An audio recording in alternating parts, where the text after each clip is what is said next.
of white writing on the black screen. After the computer posts, it looks on the hard drive for an operating system, in our case, Windows 7. We want to hit the F8 key at that time and hit it multiple times to make sure it registers. If you've succeeded, the screen will look like this. If you miss it, Windows will load and you will have to restart the system again. When you've succeeded to get the recovery mode screen, select the option Safe Mode with Networking using the arrow keys and press Enter. Now Windows will load the minimum drivers so that it can start. This means that 99% of the time, the virus or malware will not load. You will notice the screen resolution is poor because we are using the most basic drivers. Once Windows is done loading, at the top you will notice it says Safe Mode, so we are good to go.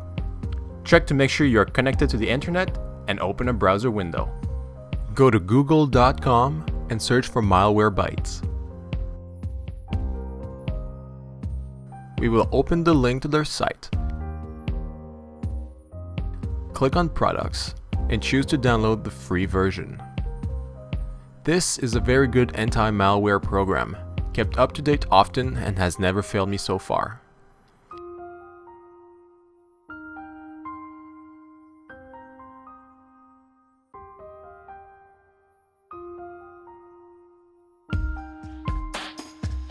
Once the download is completed, open the file and follow up the on-screen instructions to install. They are very straightforward. Once installed, open the program and let it update its database to the newest version. Once you get to the main screen, choose Perform a quick scan and click on Scan. This scan could take a while depending on how powerful your computer is and how many files it has to scan. When it finds an infected item, it will appear next to Objects Detected.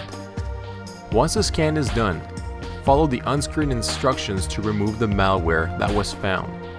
The button will be located here. This process should have eliminated the malware or virus, or at the very least, severely crippled it. We can now shut down the computer and restart it normally. We are now back into Windows, and the malware hasn't loaded. Great! We now need to run an antivirus scan. You can use your own, or if you don't have one, I recommend using Microsoft Security Essentials.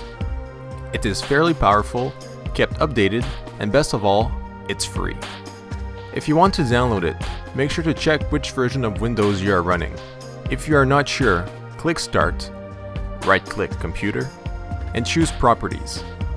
We can see which version we have next to System Type. Choose the correct version and download it. Once the download is done, follow the on-screen instructions to install it. Once installed, choose Quick Scan and Scan Now. Once the scan is over, it is a good idea to go back into Malwarebytes anti-malware and run a full scan